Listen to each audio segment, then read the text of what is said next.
Hey, good evening, everybody. This is Big Bill coming to you from YouTube Model Builders. Tonight's show, Into the Locomotive Shop, is with good friend. Oh, I know what I did. I know what I did. See, that's what happens when you don't adhere to the director's commands. And that's what happened. I had the other video trapping. So let's start over again. On 3, 2, 1, go. Hey, this is Big Bill coming to you from YouTube Model Builders Live. Show tonight. We have our good friend Joe Desmond from Central Jersey Conrail in N-Scale. This is Into the Locomotive Shop. And tonight is February 21st, 2018. 9:06 p.m. Eastern Standard Time, 8 p.m. Central Time. Tonight we're with Joe, who's live from Atlantic City. Yes, I am. Joe's Bally's Hotel and Casino. Joe's Bally's Hotel. So all the profits that we make from this today, Joe's going to put it on number 8 black. And when he wins big, we're all going to split the proceeds. Is that right? Right. That is correct. Right, Joe. No, actually, just to let everybody know, I'm here on business, official business. I'm here for a 2-day conference for work, and I wanted to get online tonight and do this show because I'm very excited about it, and I wanted to be with everybody. And thank you very much for doing that. I appreciate it. Tonight's show, Joe's going to be doing a drop-in loco sound product into an ST60. And stuff like that. But before we venture into that, I believe we have some upcoming shows next. I didn't write them down, but John, if you could just give me a heads up.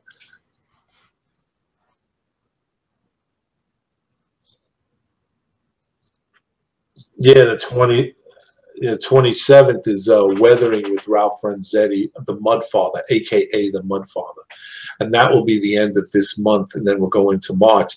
Also, another thing, we're in the process of working on some new shows. Even though the live show last year ended, we're looking to do something new and different in the upcoming months. So that's something that we're going to do. And Joe and I and Andy and John are going to be discussing doing more of these types of Into the Locomotive Shops on different aspects of the sound decoders, weathering, and train tune-ups and stuff like that. So with that said, let's get on with our thing with Joe here. Joe, so we're going to do a loco sound drop-in in an ST60. We are doing ESU a couple months ago came out with, I think it's a groundbreaking release for N-Scale. They came out with the ESU Loc Sound Micro Direct. And tonight we're going to be installing the part number 73100 in an Atlas ST60. Now there's 2 boards out there right now. There's the 73100 and the 73199. That second board I mentioned, the 199 board, is for Atlas and Intermountain products released after 2016, and the one we're using tonight, which is the 73100 board, is for Atlas and Intermountain pre-2016. And what engine is this that you're using now? Again, we're using an Atlas SD60. So it's the same locomotive that we did last time we were together doing locomotives when we put the Digitrax board in it. Oh, okay. All right, so it's the same. It's basically the same engine. Same engine, different board, different speaker, and because eventually what we're going to do, we have some other things in the works, and we're going to sit down. We're going to talk about these because there's some things going on in N-Scale. It's pretty exciting, and I think it needs to be discussed. And how is the overall sound in N-Scale? Is it a better sound with the loco, or is Soundtrax? ESU Loc Sound Products is this board that we're putting in. It's a board that's really meant to drop in and not the wired in style. And we'll see that in the video. Where Soundtrax at this time, and I'm not too sure, got to do some more research, but they don't have anything in the works, I don't believe, with any kind of drop-in product like we're working with here. They only have their standard wired in products for N-Scale. Oh, Okay. All right. So Okay. Now this board does offer a lot for us in scale, and I think it's really steps it up. And you know, we're working with 32-bit sound, so that gives you 8 channels, and that allows you to play 8 sounds simultaneously. There's also a lot of functionality in the board that, like I like to say, it now makes N-scalers play with the big boys now, because we are now have all of the functions that the HO scalers have had for a couple of years now. We have the drive hold and all these other new nice features to make your locomotive run more prototypically.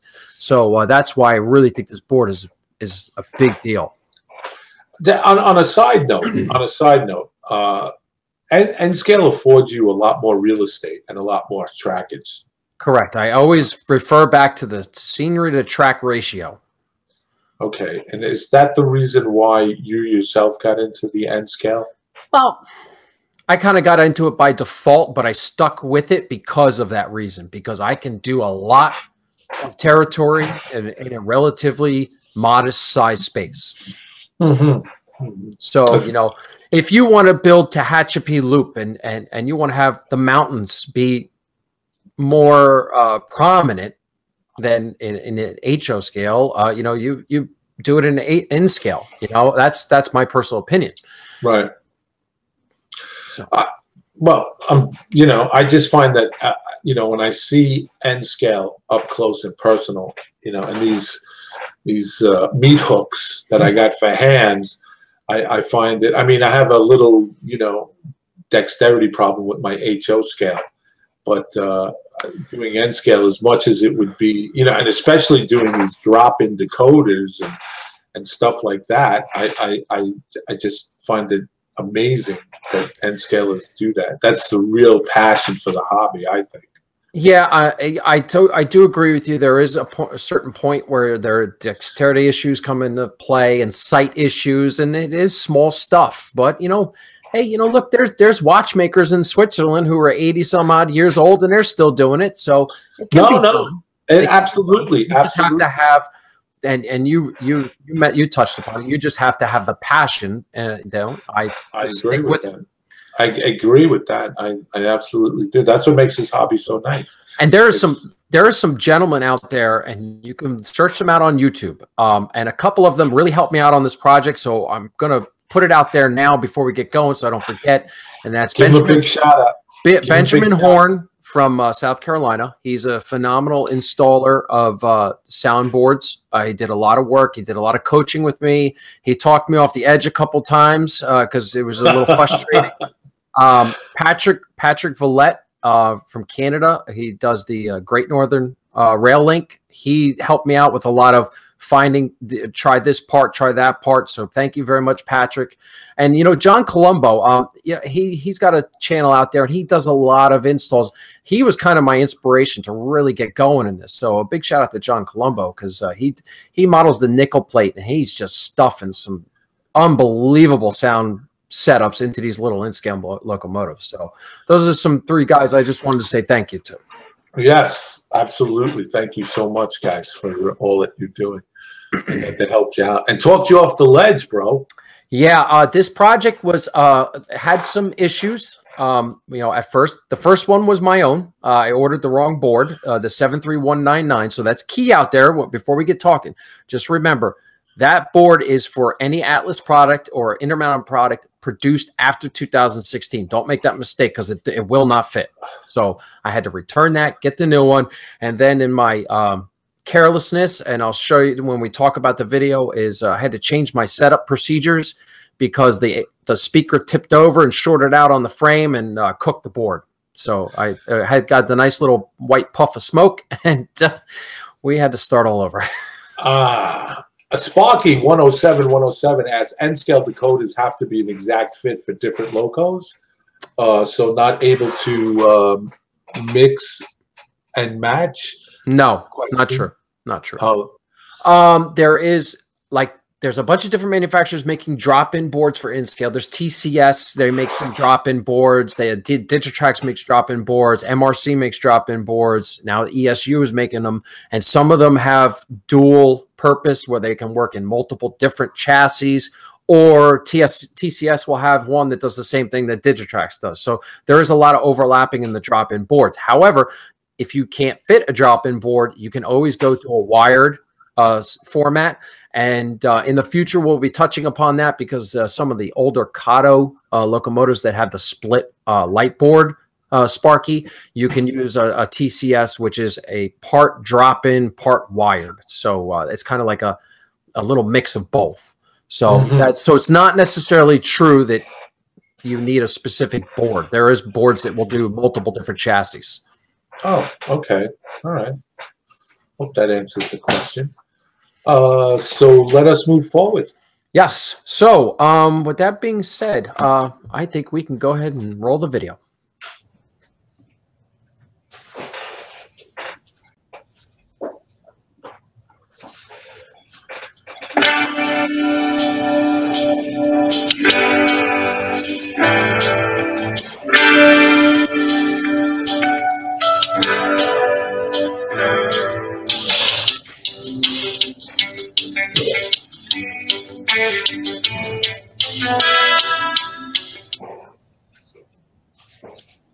Pause it. Okay, so again, I'm going to throw the stats up there. I know we've gone over it in the last video. I just want to refresh everybody's memory. We're working with the Electromotive Division's SD60. This locomotive was manufactured between 1984 and 1995. It was the first unit of the EMD series that featured the 710G prime mover, which was putting out approximately 3,800 horsepower. This unit was made specifically to replace the SD50, which had a known reliability problems with their crankshafts and poor fuel efficiency. There was approximately 1,140 units produced. 537 of them were the standard cab model, which is what we're working with tonight. And Conrail bought 25 of those. And again, like I always say, it's always good to do your homework so you know that the numbers that you have on your locomotive, if that fits in the series. And for Conrail's SD60s, the series was 6843 to number 6867. So let's go ahead on to the next scene.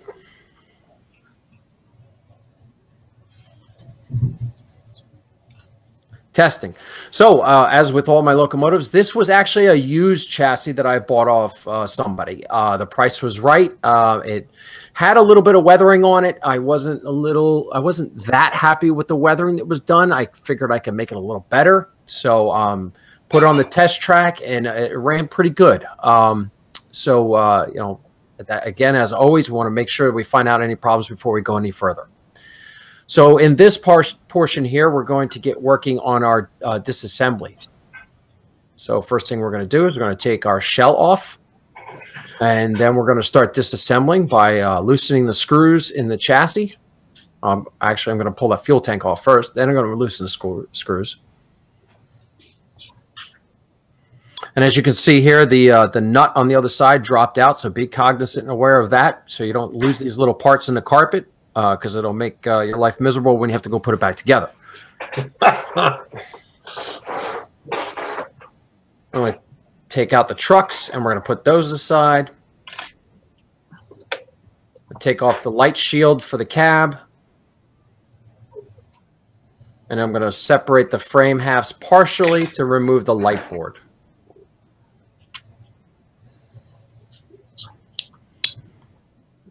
And then what I'll do is I'll just button this thing back up, put that nut back in so we don't lose it.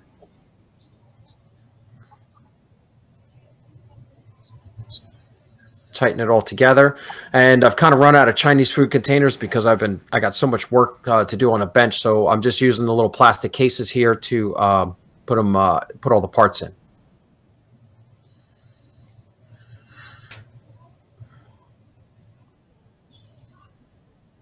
So now we're going to move on to our details. First thing we're going to do is we're going to get ready to install our Sinclair antenna.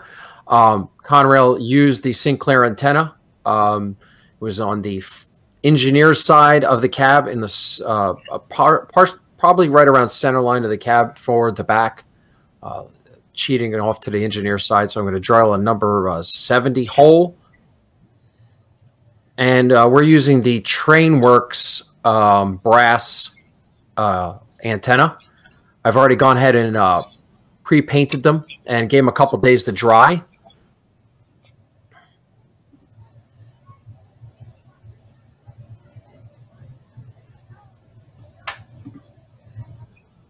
And our video is frozen.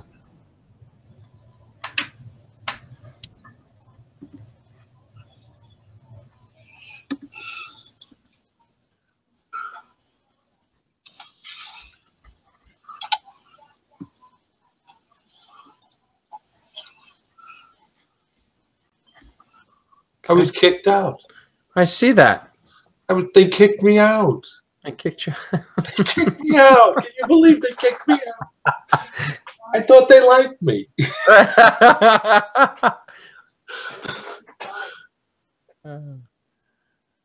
So I'm using my tweezers to pick up the antenna so we can put it in the hole. And there you go. I like to center it a little bit, and then I'm going to grasp it and flip it upside down because I like to put the glue on the antenna from inside the cab so it doesn't get all over the roof and make a mess.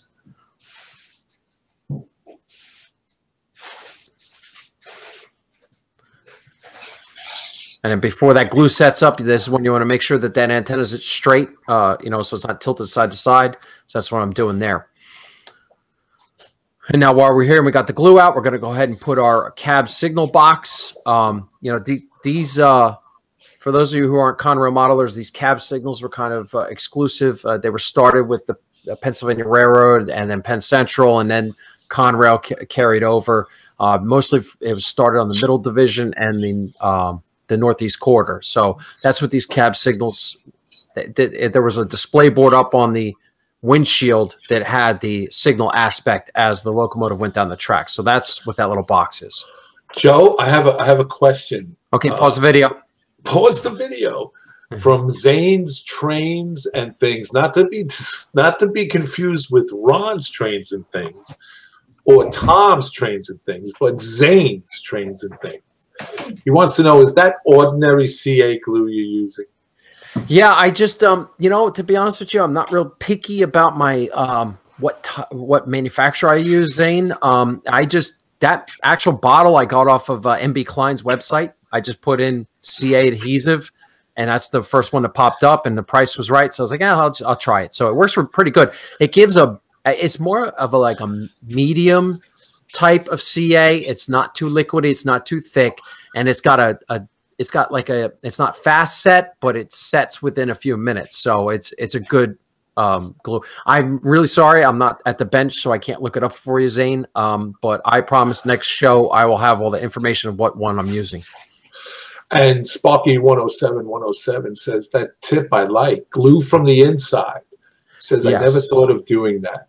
See, I think yeah, I think that's a tip that can be used in all scales and all details. If you're working with handrails or lift rings or anything else when you're detailing, I would recommend you do it from the inside. You drill your hole all the way through, put it on the inside. So when it doesn't, you know how CA gets that like puddling on the top, and then you got this big glob, and you know CA you can never get rid of. I mean, unless you sand it to death, you know. So that's why I like gluing from the inside. Yeah, also too, when you do that, I've learned from experience, when you glue from the outside, it does tend to ruin the weathering, and then when you do not the weathering, the paint job, and then when you go to do the weathering, it's like this, you know, the glue, right, and it stands out. Like nobody's eyes ever focus on the weathering; they focus on that blob of glue. Yep. You know. All right. Any other?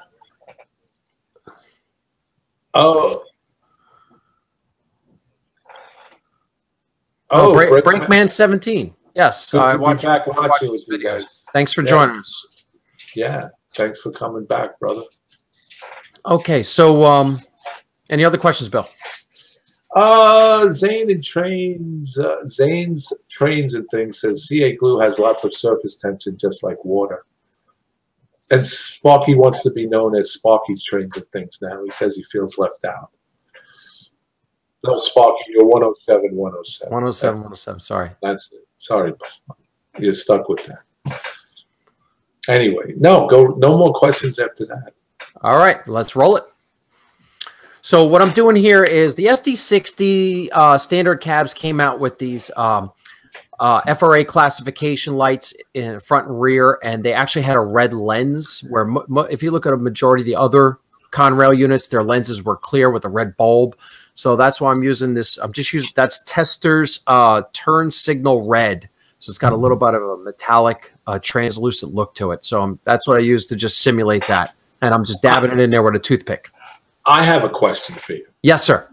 And how important is it for you as a Conrail modeler in N-scale to duplicate the engines that you know are on the road? Does it help you to visualize it more on your layout, or is it just something, the history of it, and just like having that kind of roster, knowing that the same rosters are out in the real world? Yes, that's the most important thing to me, is that to replicate the roster as realistically as possible.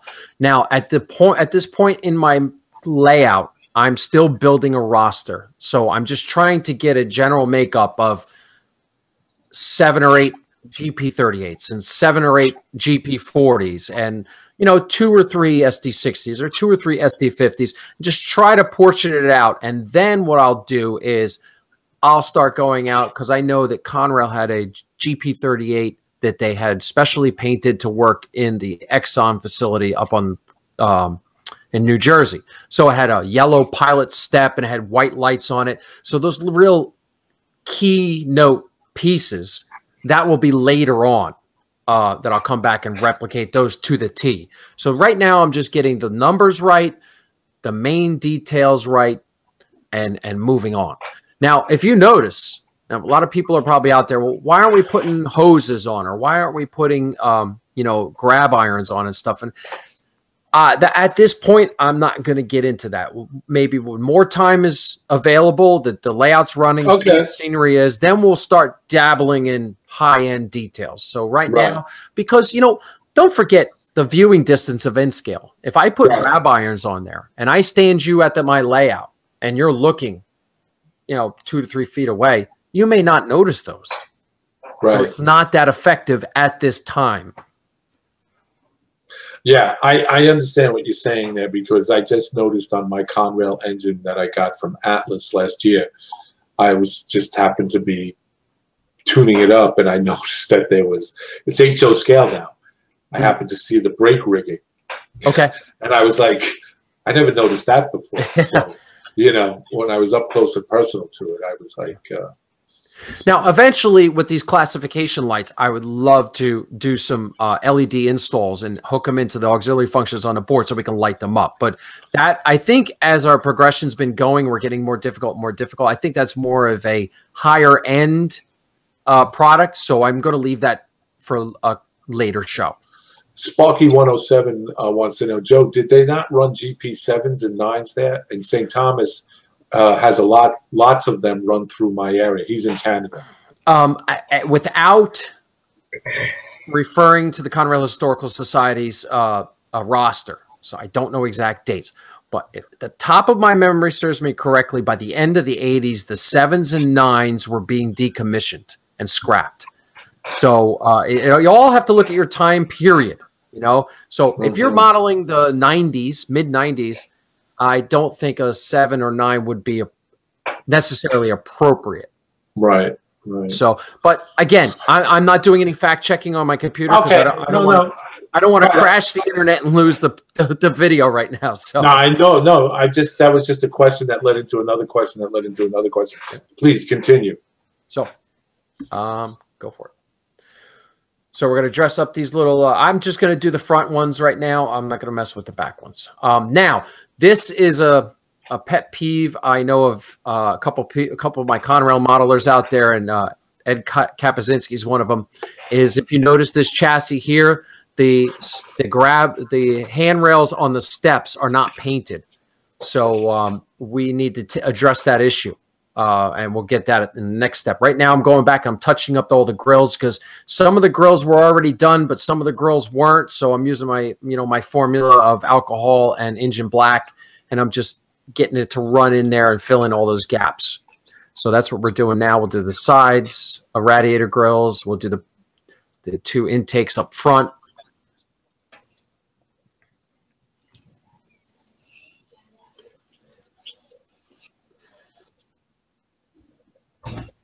Now, if you notice, when I'm doing this one here for the dynamic brake, I get really, really heavy. There's a lot of paint there. So don't panic. Don't touch it. Leave it. Go to the next grill. Now, if you watch, I start pulling that paint off of the previous grill instead of going back to my tray and dipping in the tray.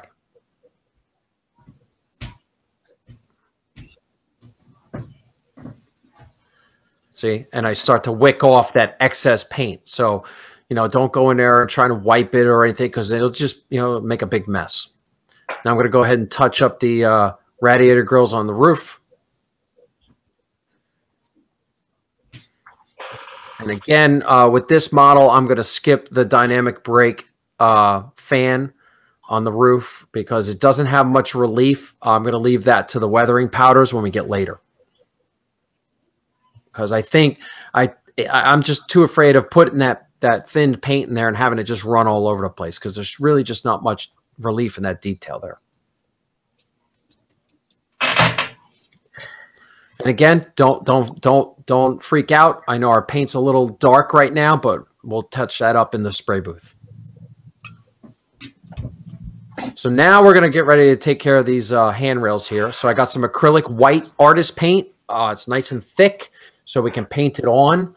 And we're just going to take our time on a nice thin brush and just paint it on. Now with this process here, multiple coats is the answer. Don't try and glob on too much because it'll drip, run, and get everywhere. Thin, multiple layers of paint. That's the best way I can do it because these little thin Acelloplastic handrails, they're small. So it doesn't take a whole lot of paint. And as you can see, that is a dramatic effect by just doing those handrails in white. Zane's Trains and Things says, yeah, more operators, in quotations. Sunshades and MU cables are easy and they make N-scale look more detailed. And it doesn't take much effort or time. Yes, Zane, I agree. But I'm just going to hold off for a couple more shows with everybody before we get into those heavy details. I think the antenna and the cab signal box is a very easy. Let's get you into details. Let's get you hungry to do some more.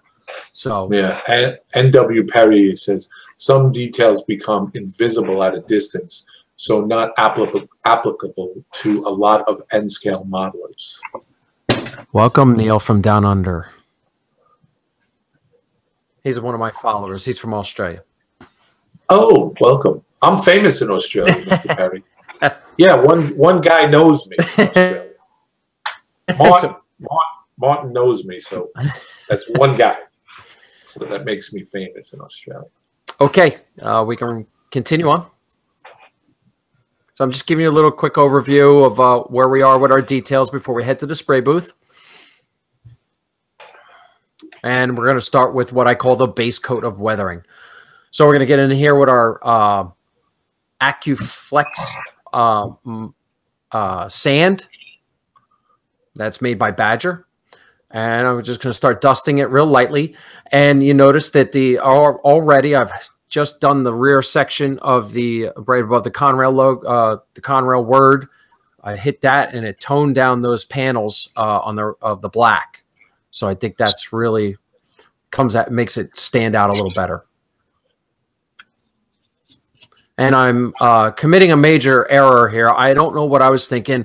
I'm in here spraying away, and all of a sudden it dawns on me. I'm like, oh, I forgot to do the windows. So I stop, I put everything down, and I go mask off the windows. Because, once you get the paint on that window plastic, it's with N-scale, it's just really a nightmare to get clean, and they never look right again. So Do you know, Joe, that I used to be, before I worked for the city, I used to be a house painter, and it's all in the prep work. Yes, it is. I got ahead of myself. That's it. Once you open that can of paint, the job's over. Yeah. There ain't no stopping. There ain't no stopping because you're anxious to get the job done. Yeah. So you just kind of leap ahead, you know. So we're just doing a real light coat dusting to fade the paint down, trying to blend those streaks that the previous owner tried to weather in there. I want to make them part of the weathering job and not just stand out because I thought they were a little too standoutish. So as you can see, there's the airbrushing, and there we go. So our base coat of weathering is complete. All right, decoder installation. So here we go. First picture here, I want you to take a look. Let's pause it right there, please. Okay. Now, what I want you to notice is the top is the light board that came from Atlas, because this was originally a DC product. There was no DCC installed. The bottom is the ESU Loc Sound Direct Micro board. Now, if you notice where that forward pad on the light board is, where my hobby knife currently is, that is the end of the frame rails on the top. Well, if you can kind of visualize, that means that the front half of that decoder board that we're going to install won't fit. So what that means is we have to do some milling, and we have to cut back on the frame rails. Now, everybody's like, wait a minute, this is supposed to be a drop-in. I thought so too. I thought this was going to be a simple, open it up, put it in, and you got to do a little bit of work. And let me tell you, I think this is a great project. If you've never done any work on a chassis, this is a great project to try because it's really not that hard. I did the work with a Dremel tool and a engraving bit, a cutoff wheel and an engraving bit, and a flat file, and it worked beautifully. The board fits properly. It's got good contact, and that's, I mean, I did some major work on another frame before, but this was really the first one that I totally completed. So I think everybody out there in InScale who likes this and wants to try it, I think this should be your first one to try, because you have to cut off approximately, those squares on my bench, I believe, are 1/2 inch. So I think you got to roughly cut back 1/2 inch. Okay. Now, unfortunately, keep the tape rolling. Unfortunately, you're not going to see me do the actual milling. I didn't film it, and I wanted to get it right first. So the next time we do it, so there you can see I'm illustrating how much I got to cut back. Here, as soon as the video advances and I move my fat fingers out of the way, you'll see. The second brass pad is where I got to cut back to on that top frame. So it's really not that bad. Zane's Trains and Things says, I mill with a circular saw. That's good. Okay, so as you can see, the board is installed in the top and it fits. The milling is complete. I put it aside because before we get any further and we start testing, I need to do my truck upgrade. I'm going to go ahead and put some Kato low-profile wheels in there. Now, listen, everybody's like, why do I got to change wheels? These Kato wheels, and they are Kato products, but they fit in Atlas trucks. Because the trucks are very similar in size. They are so much better of an electrical contact, and they run smoother. So I think it's something that you should try and think about, because it's really not a lot of work. Those wheels were like $6. So for a $6 investment, I think give it a shot. I think you'll agree with me. It's worth it. Per pair? For all 6 wheels. All 6 wheels? Yes. On MB Klein, I got them for $6. Nice. So now we're going to go ahead and separate these frame halves because I got to put the motor, the drivetrain back in. So that's what I'm doing here.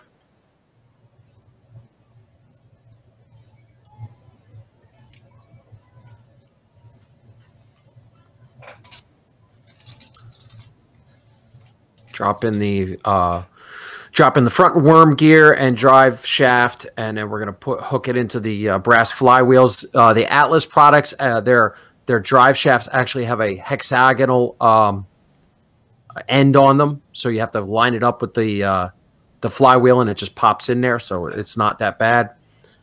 They have these little square clips that when you take it apart, look at the way they fit, and that's the way they have to go back in, because they look like squares, but I think they're actually like a rectangle. There's like a one side, the two sides are like actually a little bit different size.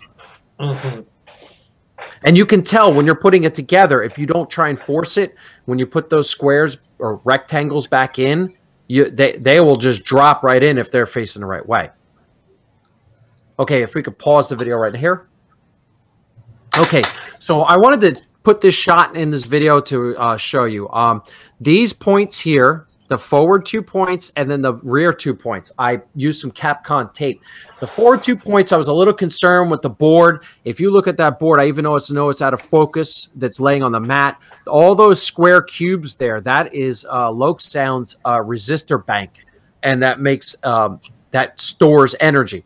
I didn't want those to be forced down by the shell and accidentally ground out or short on the chassis. So I put some Capcom tape on the forward, and when I was putting the board in, I noticed the two brass contacts for the motor were really close to touching the frame, and the board was close, and I just was uncomfortable. So I said, let's be a little safe here and just go ahead and insulate it with Capcom tape, so just in case it touches, we don't have a short and blow the board out.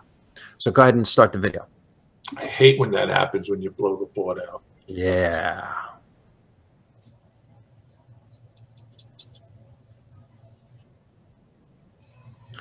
Okay. So you can see now, if you remember, you can kind of tell that I've cut that frame rail back, and so it's a little bit shorter, and it fits very snugly in there. And I was very happy with the results. I think it was worth the effort to do it.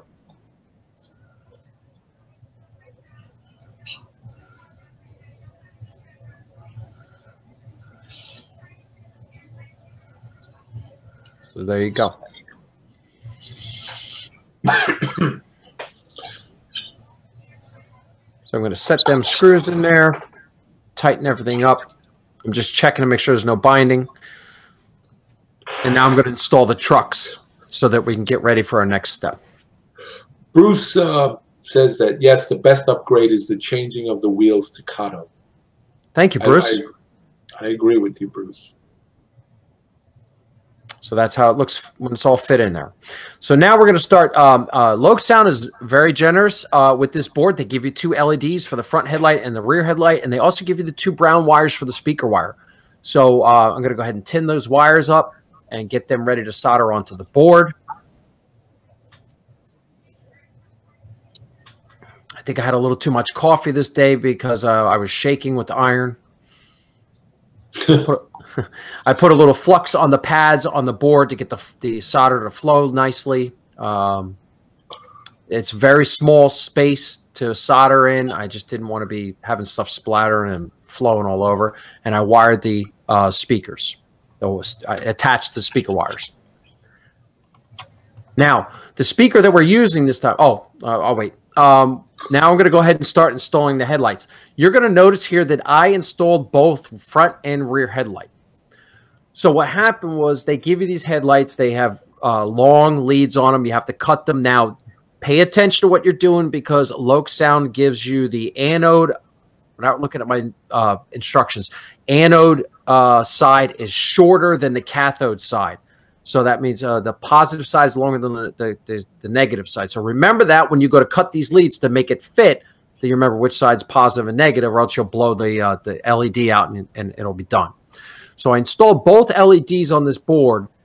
However, later in the process, I took the rear headlight off because it wasn't fitting with the speaker and the board, and it just wasn't coming together right. So I sacrificed the rear headlight. Now, I could have done a surface mount LED with a long lead wire and attached it that way, but there was a lot going on with this process. So I just said, you know what, next time we'll do it that way, because what I want to lead into next is I installed the speaker. This time we used a Zemo 8mm sugar cube speaker, and I attached it to the board. we have to change our testing procedures. Because what I did from here is I took this up and put it on my program track and fired it up. I was like, oh, yes, ESU sound, it's running, it's great. And I turned around, and all of a sudden the wires got a mind of their own, and the speaker tipped over, touched the board, touched the frame, and I heard a squealing. I turned around to look, and there was a puff of white smoke. I smoked the board. I blew the sound portion out. So I had to order a new board. So now, from now on, we're not going to do any testing until with the speaker until we put the shell on. Now, pause the video. I have a question from Zane's Trains and Things. I've experimented with leftover parts and found a Foster bit is best for milling a perfectly round hole in N-scale locomotive speakers using a drill press. That's a great tip. Thank you. Yes. And Sparky 107, what about resistors for the light and room in the loco for them? And is there room in the loco for them and speakers? ESU, right from their installation guide, says you don't need resistors because it has a built-in resistor on the board. So that if as long as you use the LEDs that are provided by ESU, there's no resistance needed to be added. Now, I mean, if you want to play around with the dimming and you know, make them a little not as bright, yes, you could use a current limiting resistor to bring down the brightness. But as per ESU, they just say use what we ain't given you and attach it to the board. Now, I want you. Any more questions, Bill? Not as of right now. No. Okay. So what I want everybody to notice is on the back of the chassis there, right past my arm, is the Zemo speaker. These speakers are made by Zemo, which is an Austrian company, and this was recommended to me by Patrick Villette, so that's why I'm pointing it out. They come with a baffle. The problem I had was the baffle was too tall, okay? But the great thing about the baffle was it's 3D printed, and it has grooves in it. So I was able to take my sprue nipper and trim it down, and all you do is you make a cut, and you break it off. So it kind of just snaps off all the way around. So it was very easy to trim it down. Now, everybody's like, oh, well, you've affected the sound characteristics of the speaker. Wait to the end. It didn't make no difference. Okay. So, so now everything is in compact form, and it's going to fit. So go ahead and start the tape. Hey, Bill, I feel like Warner Wolf. Let's go to the videotape. A lot of guys don't know who that is. I know. I threw it. I figured to throw it in. Okay. And NW Perry wants to know, no chance of installing speaker in the fuel tank? Oh, there is. Pause the video.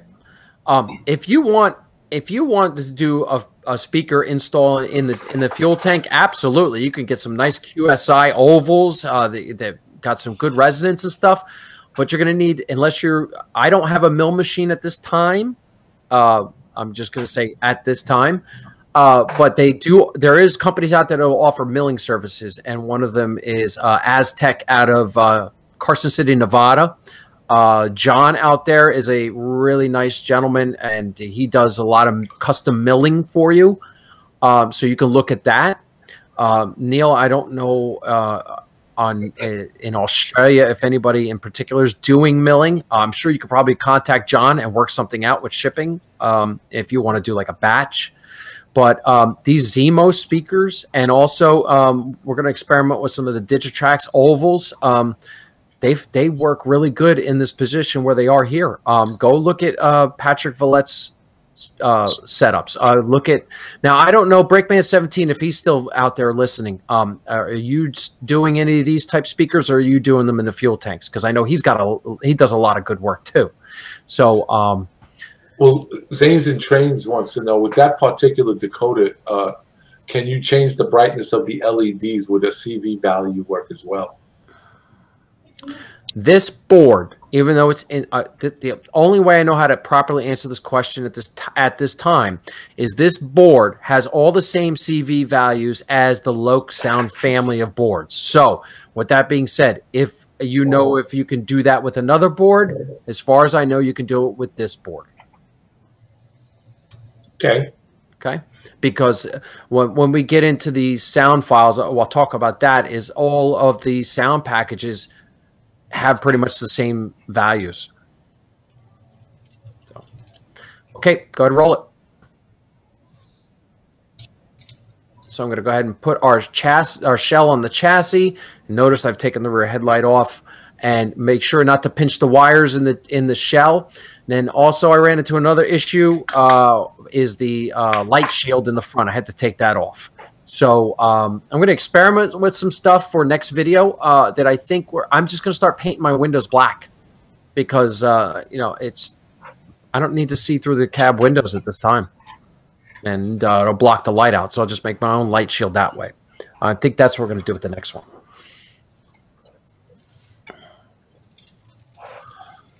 So making sure everything's fit. For some reason, something was catching on the fuel tank. It wasn't going in well. I don't know. Give me a little trouble here, but I got it. And there she is. Okay, pause the video before we listen to this. Okay, so before we go any further, so when you get the board stock from ESU, there is a sound file that is loaded.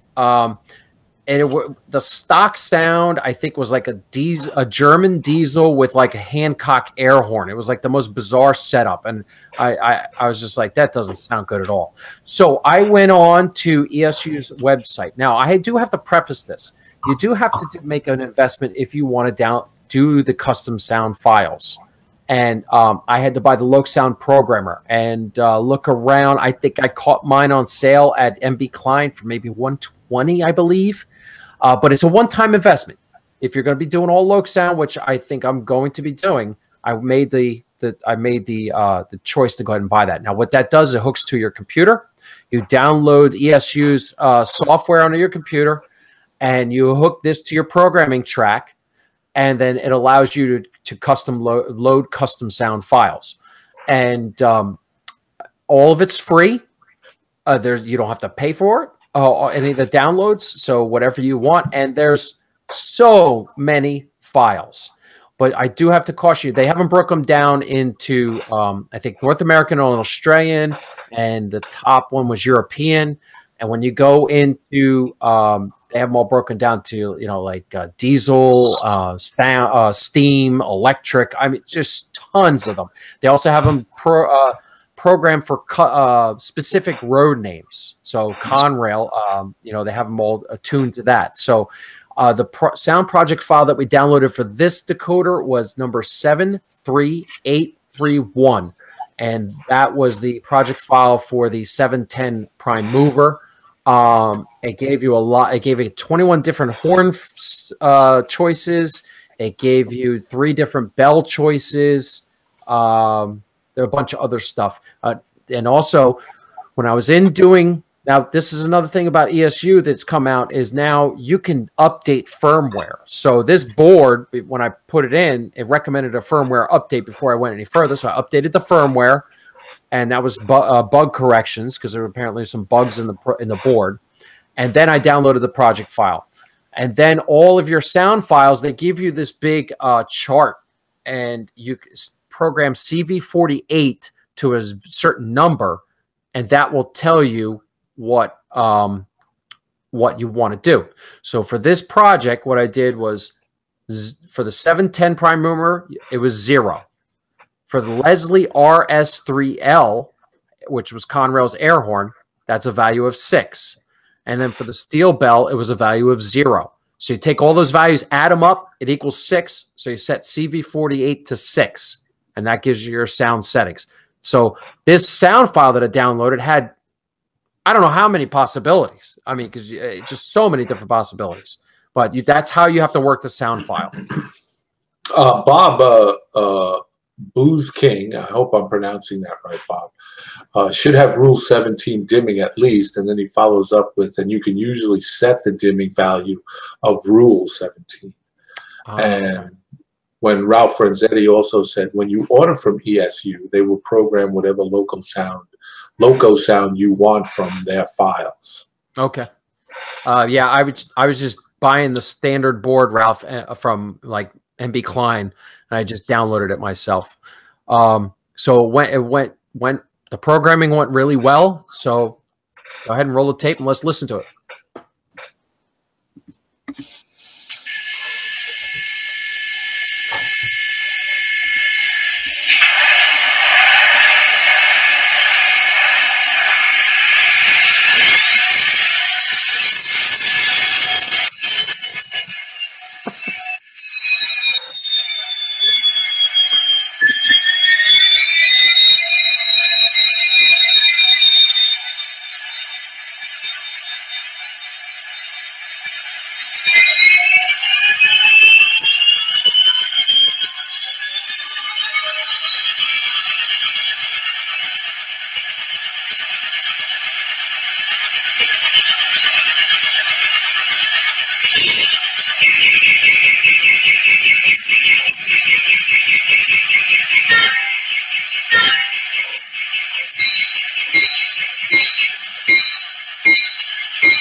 Love that horn. Yeah, I do. I think that also it being played over this video is not giving it a realistic, as we would see in person. It is, you know, being sent through this video. So, but it sounds really good. And I mean, I like this stuff. That was just the stock microphone on the video camera. I didn't boost that or anything, so it's puts out a lot of sound. I know the startup was good. The squealing is, you know, that was really interesting. I like that. Yeah. Zane's Trains and Things. In the future, all my installed decoders will be ESU lock sound because I like ESU lock sound, and I will make Vinny happy by not purchasing Digitracks plus one programmer with it all. Yep.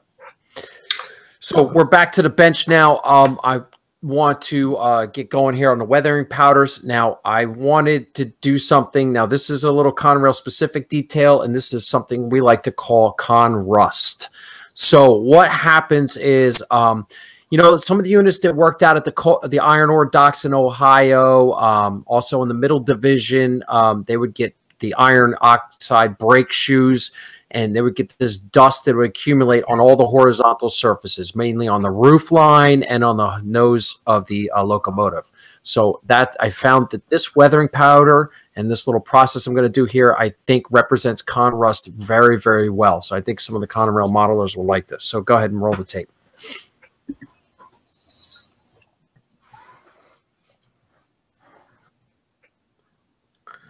So I'm going to use my short bristle brush. I'm going to lay it on real heavy, grind it in real good, and then I'm going to come back with my I'm going to dump off all the excess, give it a little tap.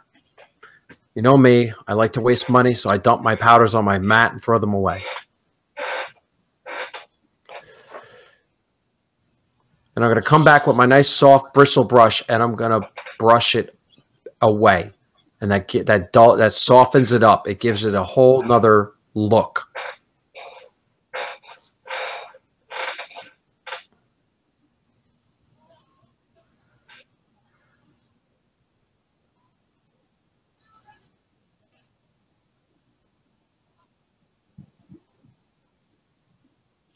And just as they're doing that, N.W. Perry, environment that the trains run plays a huge role in the way they sound, i.e. enclosed shelf versus open board type layout. Very true. Yes. Very true. So, you know what? In testing, I found that this locomotive, I guess, had been sitting for some time in storage. So I needed to clean the motor brushes out. So I used some conductor lube.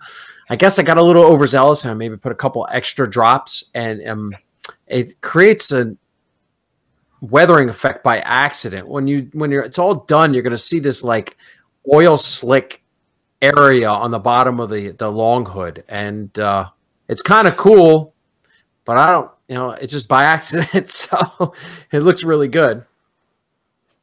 That's how most things happen in this hobby, by accident. Ralph Greenwood says, thanks for recommending the Bragdon powders, Joe. You're welcome, Ralph. I'm going to hit these side sills with some dirt. I hit the exhaust area with some soot powder. I'm just blending it in. Now, if you notice, that front truck looks really, really clean. Had a problem with the original truck that I put on. After we shot that last scene, I noticed it was binding. And it turned out the bowl gear, or I call it the bowl gear, the main gear in the middle had like a broken tooth that I didn't pick up on in my testing. So I went ahead, had a spare, I swapped it out, but I didn't have time to spray it. So you know what? I think it's just going to stay like that. It took a trip to the engine shops and they put a brand new truck on it. So yeah, that's it. That's easy to explain. So here we go. We're going to do one more sound run. So everybody turn down your headphones.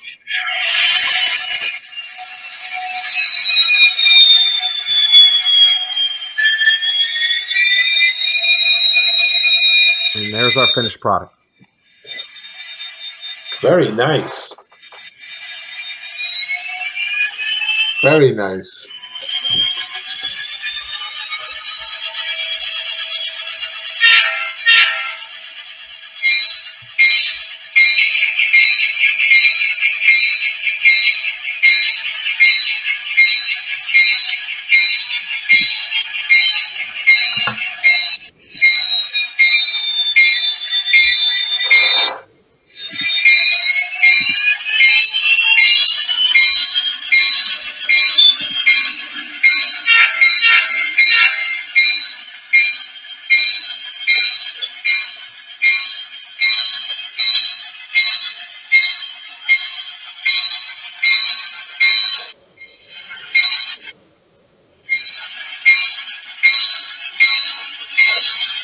I think we're frozen. Oh, there we go.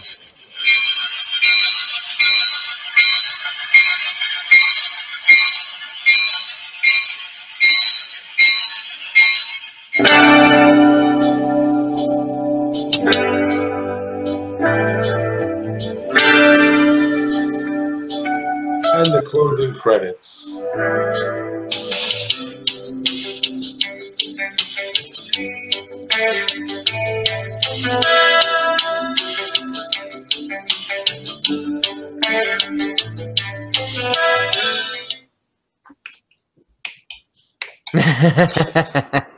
It's so 80s music. Yeah, it's a band. They're available on YouTube. YouTube Creator Studio. Songs okay. Finals. The band slips my mind. Sorry. So you know, with this board now, we got a lot of features in this board. We have the drive hold button now, which is you can vary the engine RPMs with holding a constant speed. So if you want to pull a real long drag of heavy cars, we set our speed like the locomotive's trying to creep along, and we hit drive hold, and we crank that button up, and we run it up to notch 8 like it's struggling real hard. And you can play with the drive hold buttons. That's really good. This was the first board that I have that has full momentum. And the first time I tried it, I almost ran the locomotive right off the track because I geared it up to like 80 on my throttle and then cut back on it, and it kept going. But I later read that after I stopped it, if you F10 is an independent brake. So if there's no load on it, because it does have back EMF, it senses no load, so it gives you more rolling characteristics. You can use F10 as an independent brake. So it's got a lot of great functions in it. So yeah, this board, I really am happy with it, and I agree with everybody out there. I think I'm going to be leaning more towards ESU products. I think I'm kind of a convert now. Seems to be, Joe. The quality and the beauty of the workmanship seems to speak for itself. Yeah, they got out. And the big thing is, you know, I had a lot of problems with the Digitrax board. If you remember, I talked about it when we did it. Is they got that capacitor on there. Now there's ways to upgrade the capacitor, but you know, I'm paying a lot of money. I should get a good product to run right out of the box. I shouldn't have to upgrade the capacitor. So kind of shame on Digitrax for doing that. Because here we are, Loc Sound, put a whole bank of resistors on there. That Loc Sound board with that locomotive ran all around the layout. The track was dirty. I didn't clean it, and it didn't shut down. It just kept going.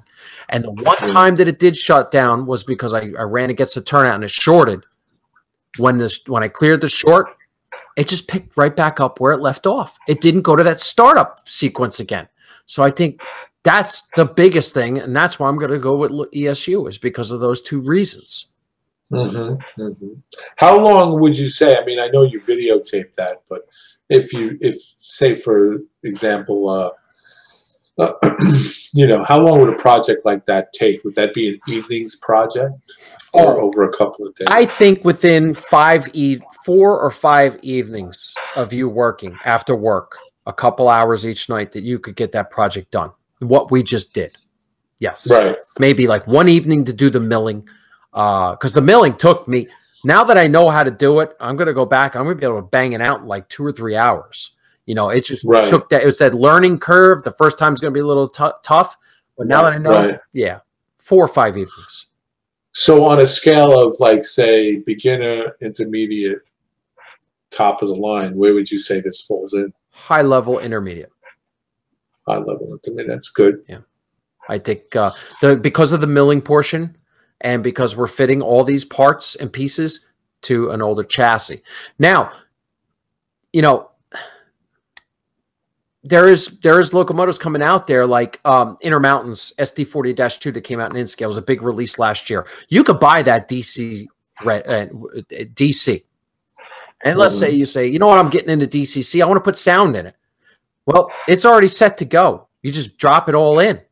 And they have a specific board in Loc Sound that goes right into it. No milling, no nothing. So, you know, it's a big deal, I think.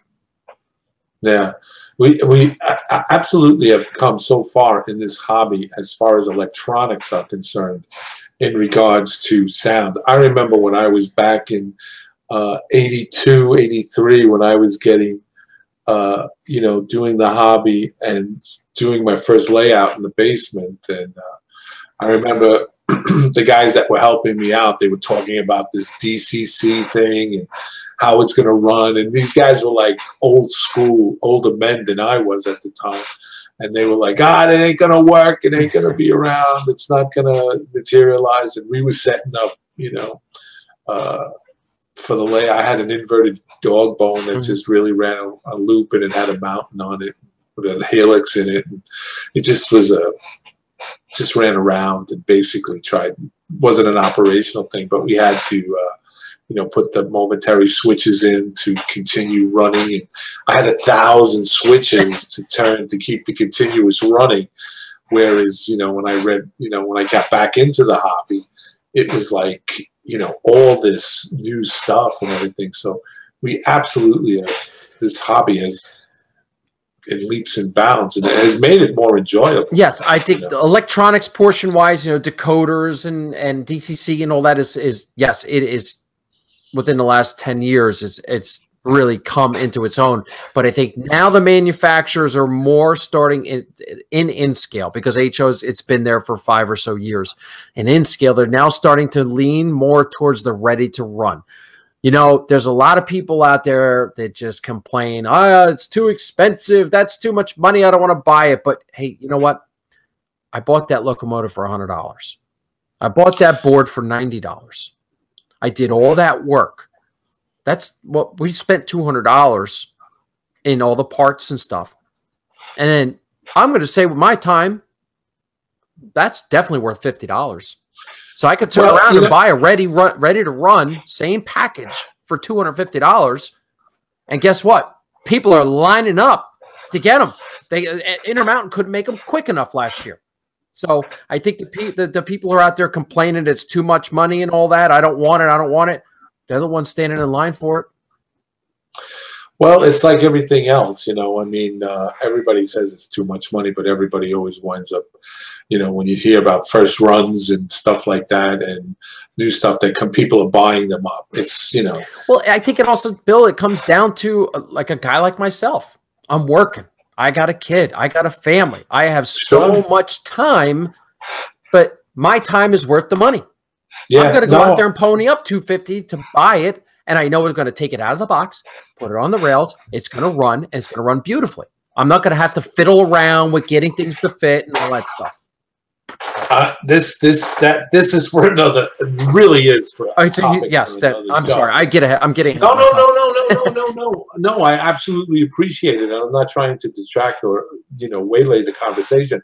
I agree with you, Stephen Atwell and I, when we were up in Amherst, we discussed this in length over you know, over coffee and walking through, you know, through the show and everything, and in regards, he kept hearing the same thing, and he kept hearing about how the young people don't want to get into this, and his reply to that was, no, that's not true, because if they're dropping $400 and $450 you know, onto PlayStation 4 and virtual reality headphones and stuff like that and games, then this and with this new electronics, this is right up their alley.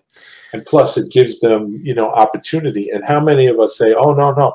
I mean, I'm on a fixed income, you know, but you can, you know, whatchamacallit, if you know what you want to do and you know ahead of time, you can, you know, like for the layout that I built back there, you know, that money was designated and set aside, and they were paint jobs that I did and put into a coffee can, more or less, until I had the money saved. So if you want what you want, you're going to do what you're going to do to get what you want. So, you know, it's not that we're going to go out and spend, you know, thousands of dollars on one shot, but still. But this is a conversation to be had on another show, which I'd love to get into at one point and do the pros and cons of this.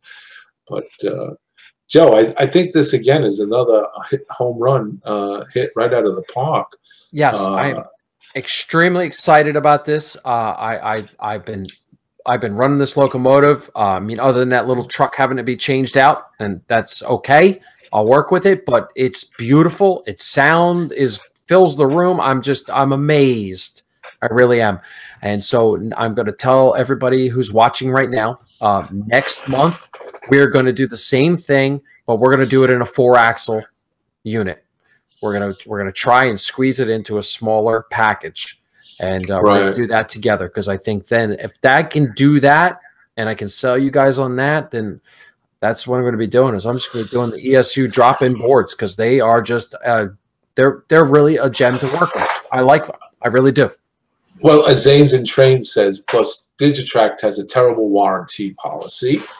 Just ask Vinny. Apparently, he got burned by them. Listen, everybody dogs Digitracts, but Digitracts really does one thing, and they do the one thing well, and that is DCC control systems. I think that their coder market that they have is kind of just to make everybody happy.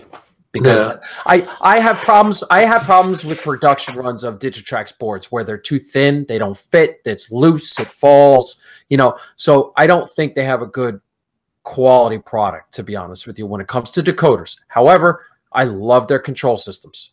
I love them. I swear by them. So NW Perry says TCS for mute decoders and lock sound for sound are my preference, which Zane and Trains replies, not a bad preference. And no, I agree. I agree.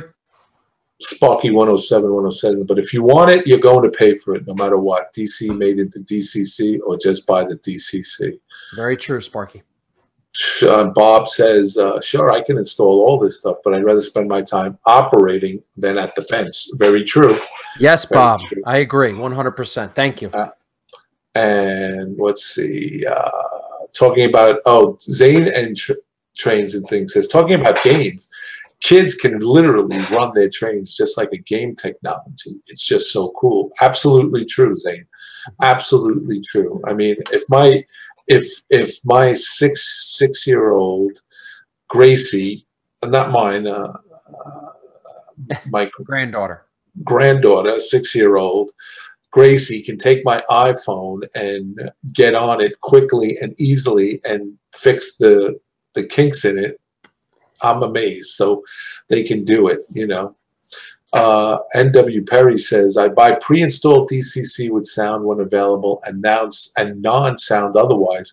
I only ever run one sound loco in any consist due to the noise.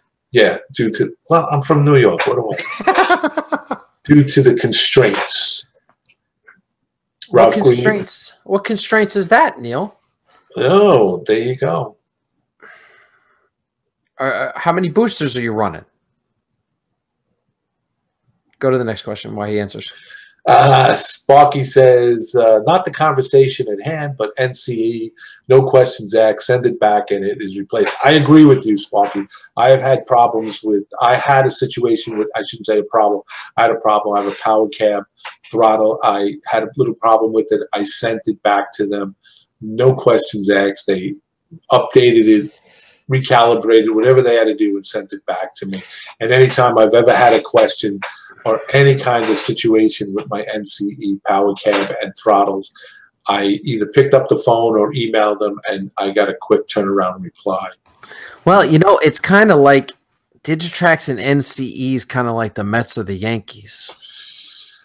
I'm a Met fan.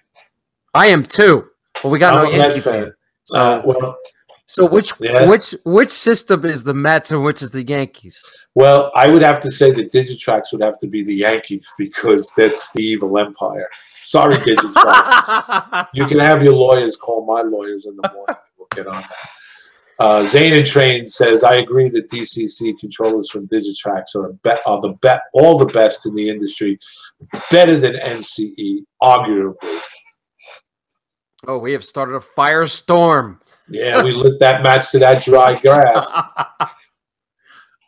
Yep. NW Perry says noise constraints.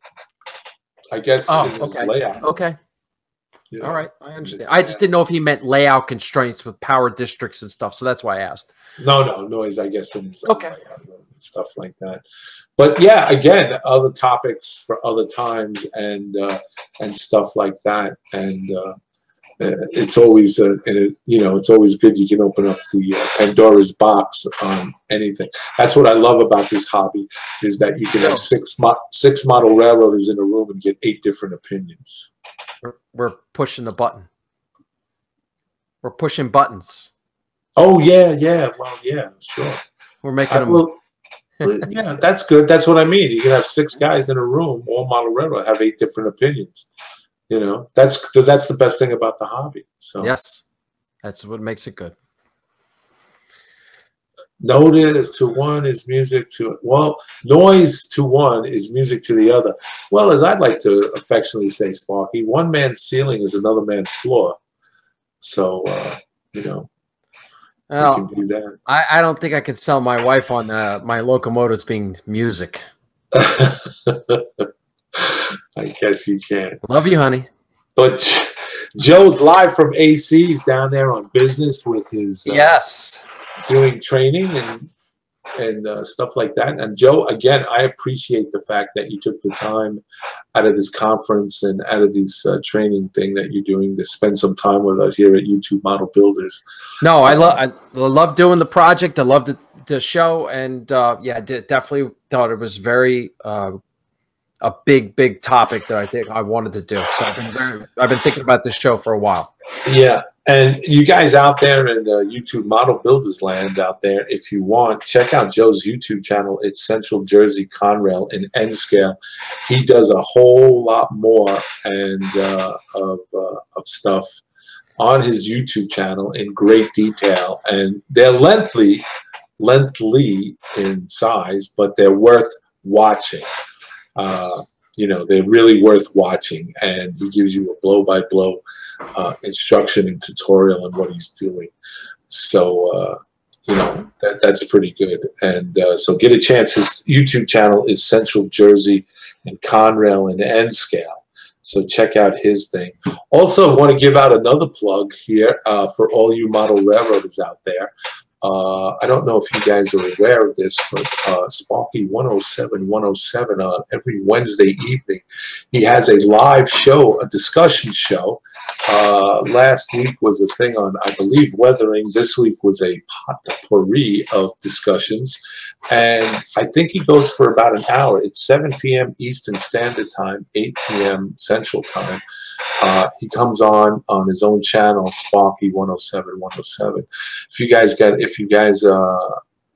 guys are interested, that's just another discussion group that is going on, and it's open to a lot of things. You know, a lot of discussions, and the more you talk, you know, and the more there's out there for you guys to look at, by all means, please go over there. It's Sparky 107. It's every Wednesday evening at 7 p.m. Eastern Standard Time. I hope that's correct, Sparky, and stuff like that. So give a look-see over to him. There's a lot of interesting things going on in the model railroading world. We here at YouTube Model Builders are in the planning stages, like I said earlier, of coming up with some new ideas and new shows. We hope to get a few more people on board to help. We want to make Johnny Reb's life as miserable as possible, and keep keep him busy and stuff like that. And but we're doing. Oh, he just said Wednesday nights at 7 p.m. Eastern Time. Just bring your questions. So if you're not a subscriber to Sparky's channel, please go over there and subscribe. Anyway, yeah. So we're gonna be doing a lot more things. Like I said earlier, like I said at the end of last year, we ended the live show, but we're thinking about doing something different and new coming up in the coming months. And we're still working on the details of it, but we hope to be shooting something off in March or the end of March at least, and get something. I can't give away the shop secrets or the secret recipes because we don't even know what they are. As I'm speaking, John is scratching his head. What the heck is he talking about? Stuff like that. I also want to give a big shout out here for John and for Andy. Andy came in and Chris Rude came in and helped out on getting this video thing together with Joe and his video. Yes, thank you, Chris. You know, so thank you very much, and stuff like that. So. Yeah, N.W. Perry, my chair definitely needs to be oiled. But anyway, thanks to John and to Andy and to Chris for jumping in here and helping as always. The technical guys, you know, they're the guys that you don't see that are behind the scenes here. They're blacked out, and but they're the guys that make this run. I'm just a pretty face on this thing. So without them, you don't get to see this, and without you guys out there, we don't get to see that. You don't get to see this. So we're just talking the dead air. That's it. So you guys keep coming back. Joe, once again, thank you very much. Thank you, Bill, for for this presentation, and to everybody out there in YouTube Model Builders Land. Thank you very much for tuning in. You guys take care. God bless, and remember next. The 27th, we're going to have Ralph, a.k.a. the Mudfather Renzetti, doing his weathering mainline from bench to mainline. He'll be on next on the 27th of Tuesday, and so be prepared to watch. Wednesday, I'm sorry, that's the 28th. Tuesday, the director's in my ear telling me. So it's Tuesday the 27th, Ralph Renzetti, a.k.a. the Mudfather, on weathering mainline, bench to mainline. So again, Joe, thank you. Andy, John, thank you very much. To you guys out there in YouTube Model Plan, take care, God bless, and we'll see you on the radio. Bye.